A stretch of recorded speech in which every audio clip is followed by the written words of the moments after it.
हाय दोस्तों, स्वागत है आप सभी का अपने ऑनलाइन प्लेटफॉर्म एसएससी जी के टॉक में।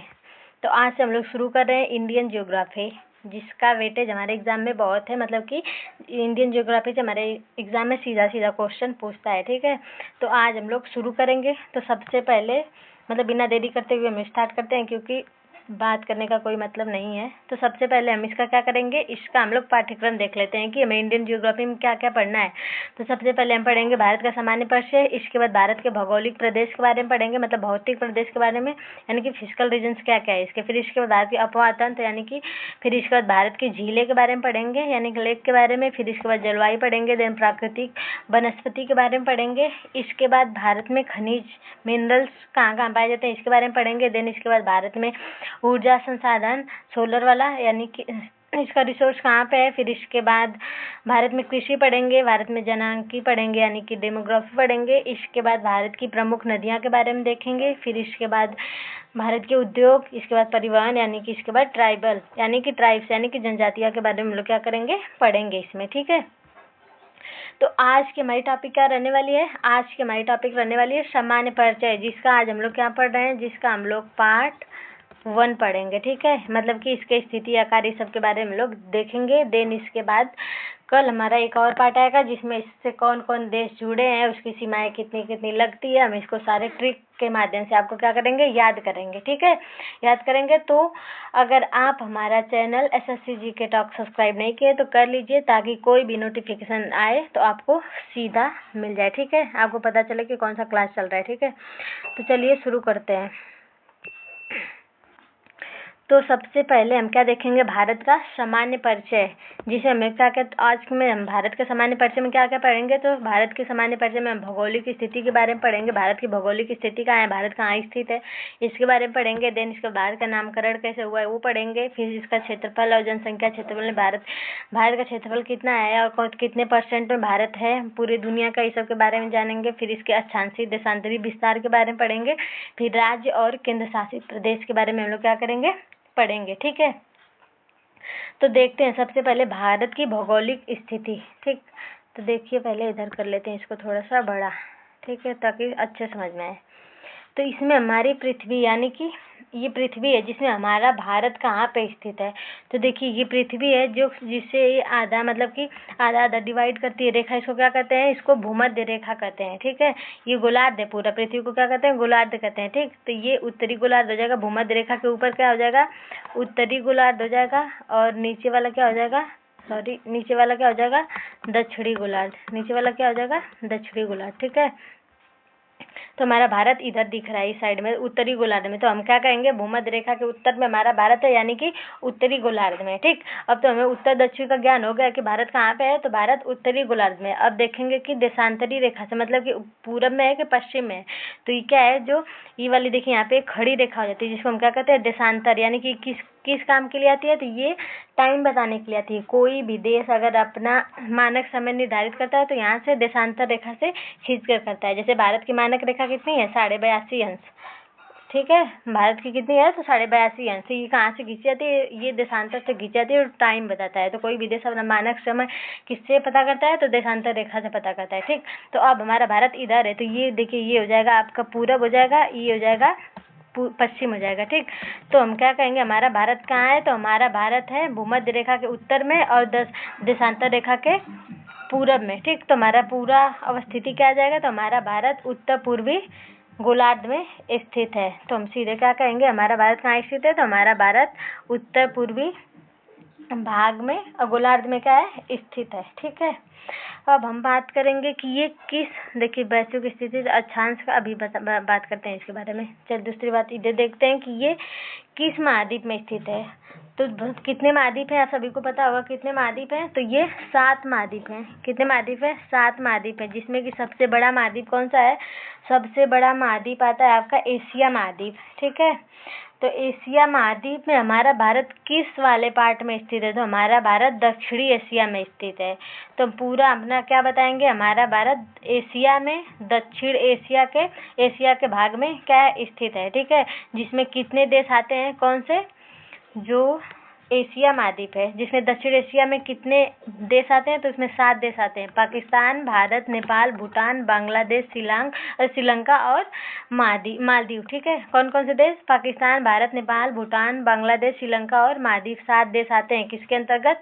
भारतीय उपमहाद्वीप, यानी कि एशिया जो महाद्वीप वाला भाग है, जो दक्षिण एशिया में, उसको हम क्या कहते हैं? भारतीय महाद्वीप कहते हैं, जिसके अंतर्गत 7 देश आते हैं, जिसमें हमारा भारत का क्या करते हैं, ये सातों क्या करते हैं, तो ये सीमा साझा करते हैं। कौन कौन? पाकिस्तान, बांग्लादेश, नेपाल, भूटान, इसके बाद बांग्लादेश, श्रीलंका, मालदीव। जिसको याद करने के लिए एक ट्रिक है, मित्र पर गमछा जार। ये क्या करते हैं? भारत से सीमा साझा करते हैं। ठीक है, तो देखिए, अगर हम किसके अकॉर्डिंग पढ़ेंगे, मैप के अकॉर्डिंग पढ़ेंगे, तो ये कहाँ कहाँ पर है, तो यहाँ आपका क्या है? पाकिस्तान आ जाएगा, यहाँ पे आपका नेपाल आ जाएगा, इसके बाद ये आ जाएगा भूटान आ जाएगा, इधर बांग्लादेश आ जाएगा, इधर क्या आ जाएगा? मालदीव आ जाएगा। ठीक है, तो आपको याद होना चाहिए पूरा अच्छे रूप से, क्या याद होना चाहिए कि एशिया महाद्वीप में हमारा भारत कहाँ पे है? दक्षिण एशिया में स्थित है, और दक्षिण एशिया में भारतीय महाद्वीप है। उसमें कितने देश आते हैं? 7 देश आते हैं, जिससे हमारे भारत क्या करता है? सीमा साझा करता है भारत के साथ, ये 7 देश। ठीक है,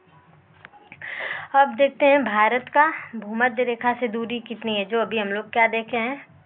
अच्छा, पहले इसकी अक्षांशीय और देशांतरी स्थिति को बारे में निर्धारण कर लेते हैं। तो देखिए, अभी तो हम लोग इसको पढ़े हैं।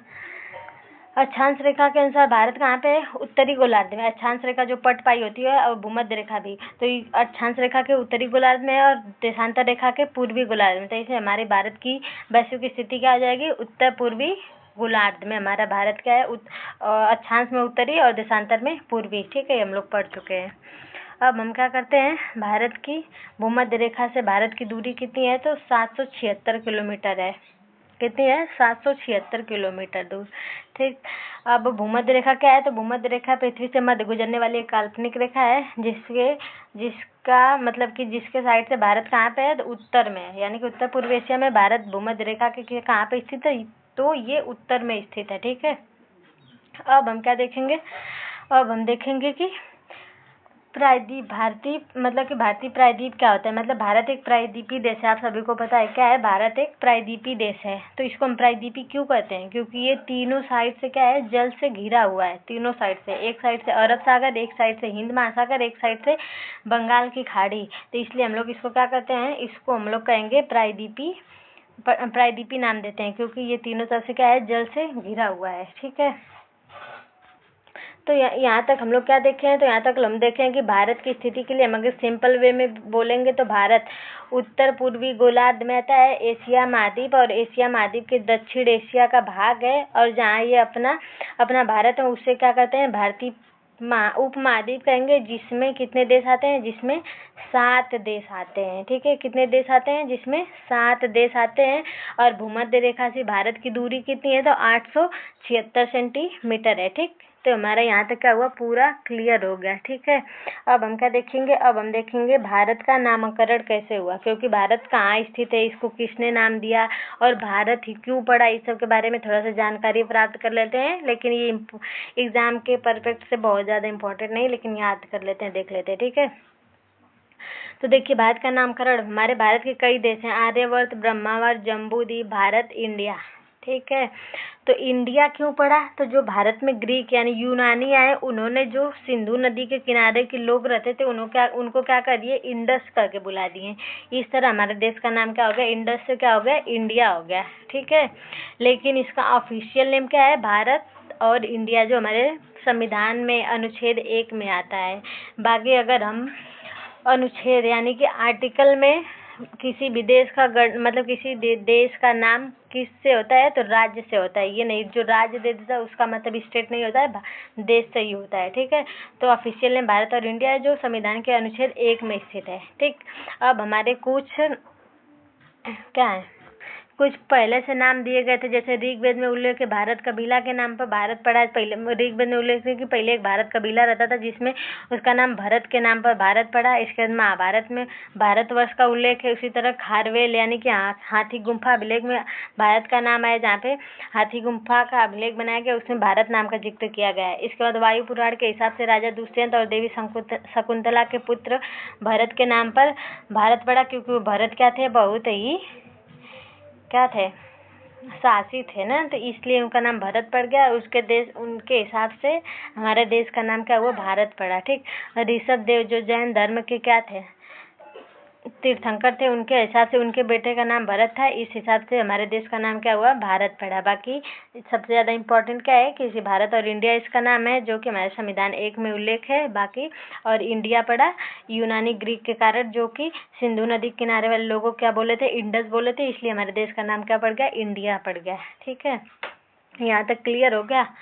तो हम लोग क्या क्या देख चुके हैं, हम लोग देखे हैं अभी भारत की भौगोलिक स्थिति देख चुके हैं, नामकरण, जनसंख्या। अब क्या देखना है हमें, क्षेत्रफल और जनसंख्या। हम भारत का अक्षांशीय और देशांतरी विस्तार भी पढ़ चुके हैं, लेकिन हम अभी इसको ये देखेंगे कि अक्षांश से कितने कितने मतलब कि कितना मिनट तक दूरी, मतलब कितना इसका दूरी है और कहाँ से निकल, मतलब कि किस भाग से कहाँ से निकलता है। देखिए यहाँ पे भारत का अक्षांशीय विस्तार, इसके बारे में देख लेते हैं थोड़ा कि मतलब इसका सीमा कहाँ कहाँ से, और उस एरिया को हम क्या कहते हैं, इसके बारे में देखेंगे। ठीक है, तो सबसे पहले हम अक्षांशीय विस्तार देखेंगे। देखिए पहले जो अक्षांश रेखा होती है, मतलब अक्षांशीय रेखा किसके लिए होती है, तो ये क्या करती है, जलवायु मापने के लिए, जलवायु के बारे में बताती है। ठीक है, जलवायु बताती है। और जो देशांतर रेखा होती है क्या है, टाइम के लिए है। ठीक, याद रखेंगे इसको।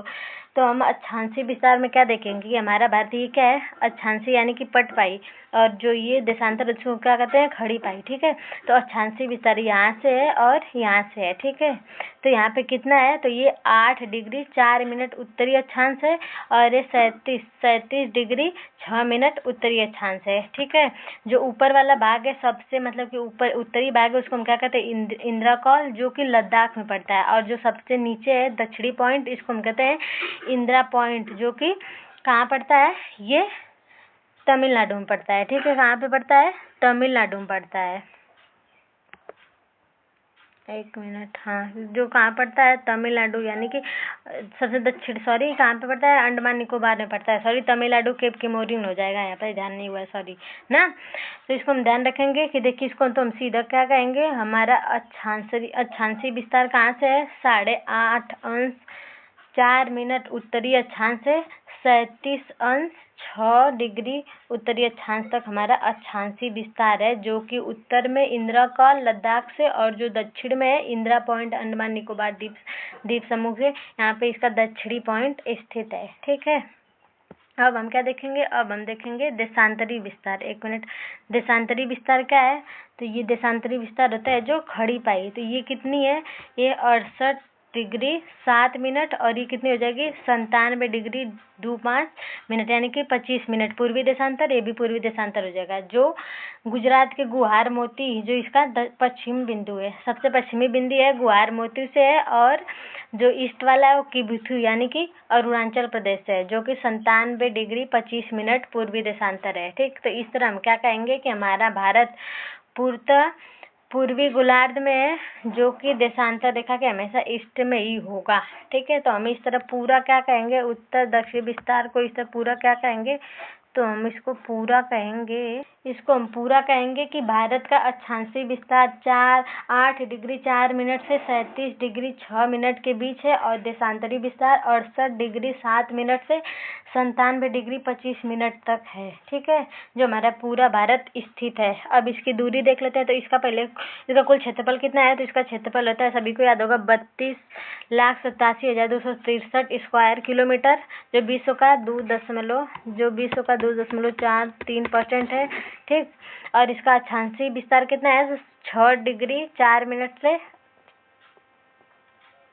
8 डिग्री 4 मिनट से 37 डिग्री 6 मिनट, और देशांतरी विस्तार 68 डिग्री 7 मिनट से 97 डिग्री 25 मिनट है, जो कि इसका देशांतरी विस्तार है। और उत्तर से दक्षिण दूरी कितनी है, उत्तर से दक्षिण दूरी इसकी कितनी है, तो 3214 किलोमीटर, और पश्चिम से पूर्व है 2933 किलोमीटर, और भूमध्य रेखा की दूरी कितनी है, तो 876 किलोमीटर, और गोलार्ध में कौन है, तो उत्तर पूर्वी गोलार्ध में स्थित है। ठीक है, इतना चीज़ हम क्या करेंगे, याद रखेंगे, इतना चीज़ हमारा क्या हो गया, क्लियर हो गया। ठीक है, अब देखते हैं हम आगे इसका जलीय सीमा तो बहुत इंपॉर्टेंट नहीं है, लेकिन देख लेते हैं जलीय सीमा, भारत की स्थलीय और जलीय सीमा। ठीक, तो हम देखेंगे कि भारत की कुल जलीय स्थलीय सीमा कितनी है, 15,106.7 किलोमीटर, जो 7 देशों से लगी है। और तटीय सीमा कितनी है, तटीय रेखा तो 7516.6 किलोमीटर इसकी क्या है, तटीय सीमा है। ठीक है, तो पहले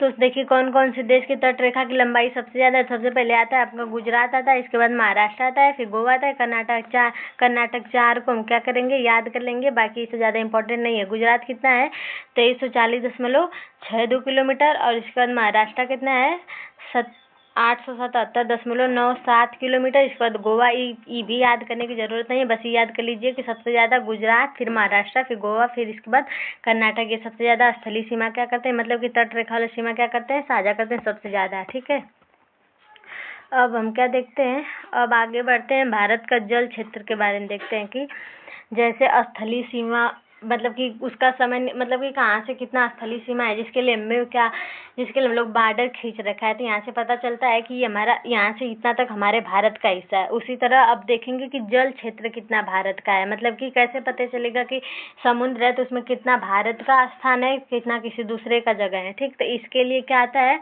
इसके लिए आता है नॉटिकल मील, जिसका मान होता है 1.852 किलोमीटर, जिससे हम देखते हैं कि हमारा जल क्षेत्र कितना है, इसी से हमारा पता चलता है। ठीक है, तो ये 3 भागों में बांटा जाता है, 3 भागों में, प्रादेशिक जल, सन्निकट जल, इसके बाद एक आता है अन्य क्षेत्र, आर्थिक क्षेत्र ना।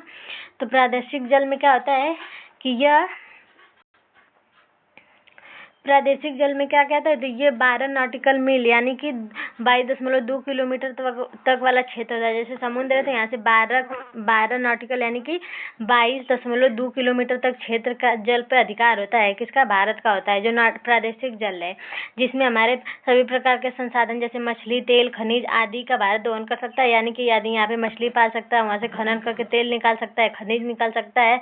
इस पे भारत के कानून पूरी तरह लागू होते हैं। जितना एरिया का हमें मिलता है, कितना 12 नाटिकल का, उतना दूर तक हम क्या कर सकते हैं, अपना कोई भी, जैसे मछली पालन कर सकते हैं, तेल निकाल सकते हैं, खनिज निकाल सकते हैं, वहाँ पे कानून लगा सकते हैं, कोई भी चीज प्रादेशिक जल तक इतना भारत का क्या होगा, स्थान होगा। ठीक है, इसके बाद आता है सन्निकट यानी कि कॉन्टिग्युअस जोन, जिसमें भारत, ये जब प्रादेशिक जल के बाद शुरू होता है, यानी कि 12 नाटिकल के बाद 24 नाटिकल मील तक होता है, यानी कि लगभग 44.4 किलोमीटर तक फैला होता है। कौन सा, सन्निकट क्षेत्र।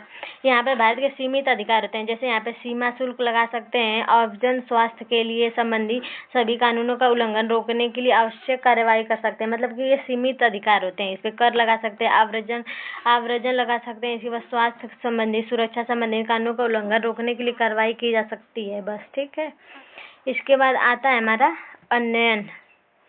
इसके बाद हाँ, तो यहाँ पे क्या क्या है, सीमा शुल्क, इसके बाद आव्रजन कानून, इसके बाद स्वास्थ्य एवं पर्यावरण स्वच्छता का, इस पे अपना कानून लागू कर सकता है भारत, किस वाले में, तो ये सन्निकट यानी कि हाँ, सन्निकट जोन में। फिर इसके बाद आता है अन्यन आर्थिक क्षेत्र, जो कि 24 नाटिकल के बाद 200 नाटिकल मील यानी कि 370 किलोमीटर दूर तक ये फैला होता है, अन्यन वाला क्षेत्र।